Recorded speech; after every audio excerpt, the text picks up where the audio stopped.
26 तारखेला माझा सहकारी मानसी कालोखे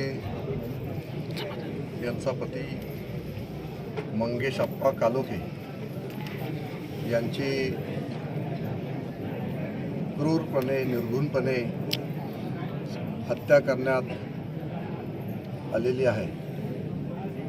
त्यानंतर आज त्यांचं या ठिकाणी साईबाबा नगर खोपोली येथे उत्तर कार्य आज या ठिकाणी होत आहे। आज जवळजवळ 13 दिवस झालेले आहेत।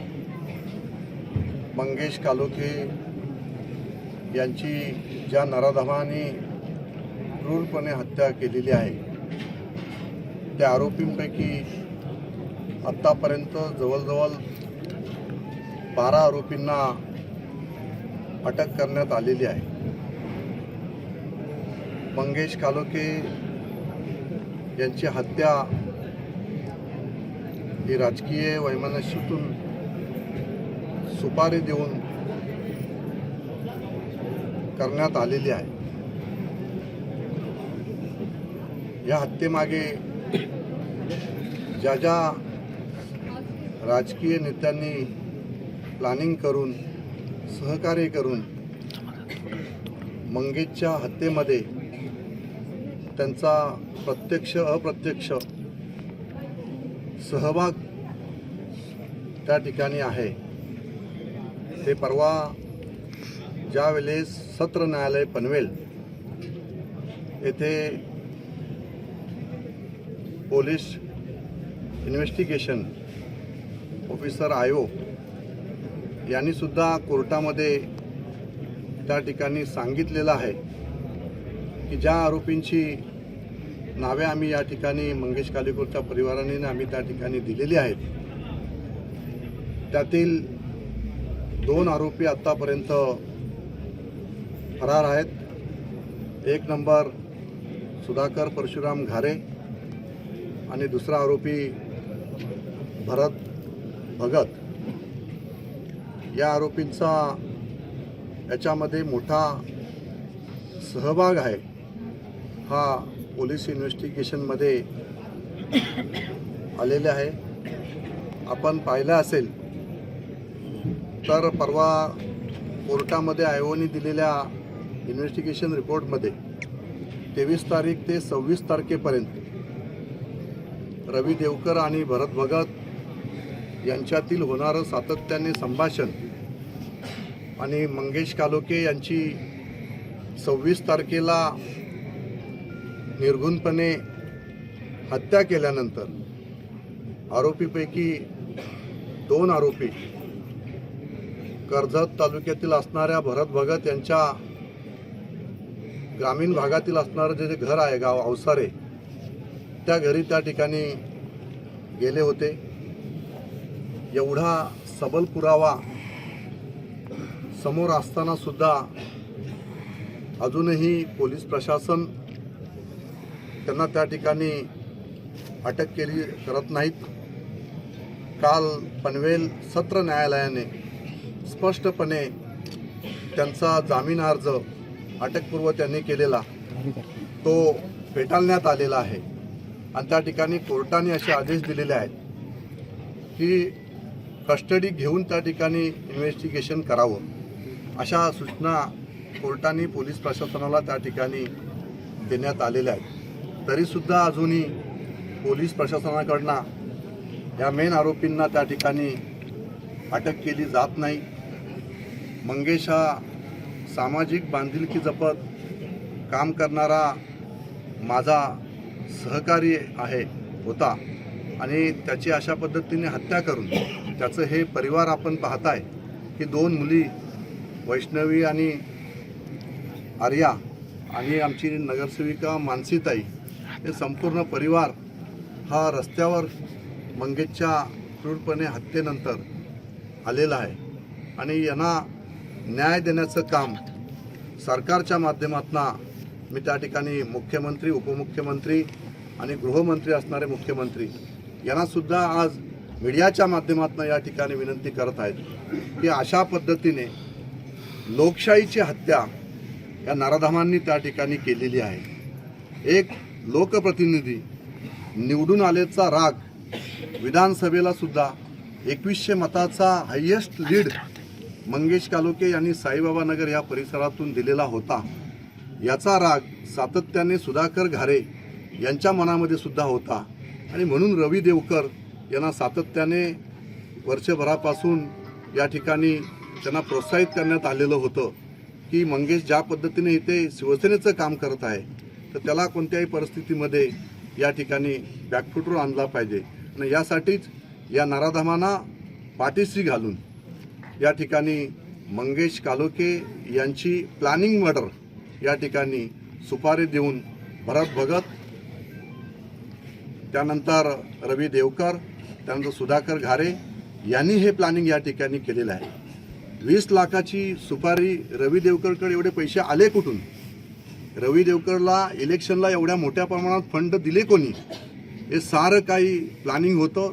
2 महिन्यापासून हे प्लॅनिंग सुरू होतं आणि म्हणूनच आपण पाहिलं की ज्या दिवशी मंगेश कालोखेची हत्या झाली त्याच दिवशी 6 वाजता सुधाकर घारे एअरपोर्टला त्या ठिकाणी होता, जेणेकरून CCTVमध्ये आपण आहोत हे त्या ठिकाणी दाखवण्याचा प्रयत्न त्या ठिकाणी केला। तिथून अहमदाबादला निघून त्या ठिकाणी गेला आणि या अशा पद्धतीने हे सगळं प्लॅनिंग मर्डर त्या ठिकाणी होतं आणि म्हणून आत्तापर्यंत सुधाकर घारेची जर आपण गुन्हेगारी पार्श्वभूमी जर आपण पाहिली तर आपल्या लक्षात येईल की त्यांनी एका फॉरेस्ट ऑफिसरचा सुद्धा, फक्त घराला लागून फॉरेस्ट आहे आणि फॉरेस्ट ऑफिसरने एक नोटीस काढली म्हणून त्या फॉरेस्ट ऑफिसरला त्याच्या स्वतःच्या गाडीने त्याला त्या ठिकाणी उडवलं आणि त्याचा मृत्यू झाला आणि अशा पद्धतीने तो सुद्धा एक 302चा गुन्हा त्यावेळेस सुधाकर घारेवर दाखल आहे, 307चा गुन्हा दाखल आहे, 326चा गुन्हा दाखल आहे, खंडणीचे गुन्हे दाखल आहेत। अशा प्रकारे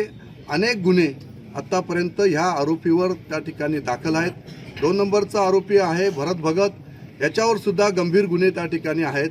सुपारी मॅटर प्रवीण पाटील यांची सुद्धा सुपारी या भरत भगत यांनी दिलेली होती आणि त्याच्यामध्ये सुद्धा अरेस्ट त्यांना त्या ठिकाणी केलेलं होतं आणि अशा पद्धतीचे गंभीर गुन्हे असणारे हे दोन्ही आरोपी राजकीय आशीर्वादामुळे आत्तापर्यंत त्यांना अटक होऊ शकलेली नाही आणि म्हणून आज आम्ही या ठिकाणी संपूर्ण सरकारच्या, मुख्यमंत्र्यांच्या, गृहमंत्र्यांच्या, पोलीस प्रशासनाच्या निदर्शनात आणून देत आहोत की ज्या पद्धतीने कोर्टाने आदेश केलेले आहेत की यांना कस्टडी घेऊन यांचं इन्व्हेस्टिगेशन करावं, अशा पद्धतीच्या सूचना दिल्या असताना सुद्धा यांना अटक त्या ठिकाणी केली जात नाही।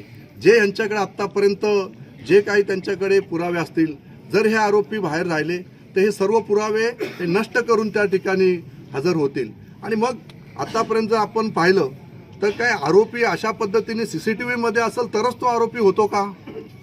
अशा पद्धतीचे प्लॅनिंग मर्डर करणारे हे जे आरोपी आहेत हे गुन्हेगार, हे रेकॉर्डवरचे गुन्हेगार आहेत आणि यांनी केलेलं जे कृत्य आहे ते घृणास्पद आहे। रेअरेस्ट ऑफ रेअर क्राईम अशा पद्धतीची क्रूर अमानुष हत्या मंगेश कालोखे यांची केलेली आहे।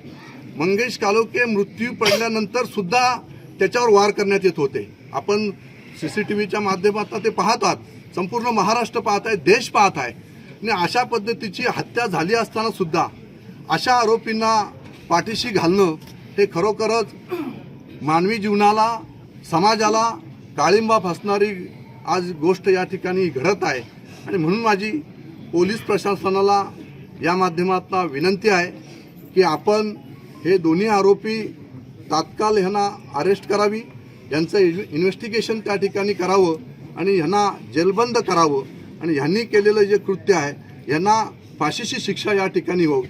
मोकोको अंतर्गत यांच्यावर त्या ठिकाणी कारवाई झाली पाहिजे। हे सर्व अट्टल गुन्हेगार आहेत। आपण जर आरोपींपैकी जे मंगेशला मारणारे प्रत्यक्ष जे आरोपी CCTVमध्ये आपण पाहताय हे सर्व सराईत अट्टल गुन्हेगार आहेत। हे सर्व मुस्लिम असणारे काही आरोपी आहेत। यांनी ज्या पद्धतीने क्रूरपणे मंगेशची सुपारी घेऊन त्या ठिकाणी हत्या केलेली आहे, या हत्येमध्ये सगळ्यांचाच या ठिकाणी यांचा सहभाग आहे।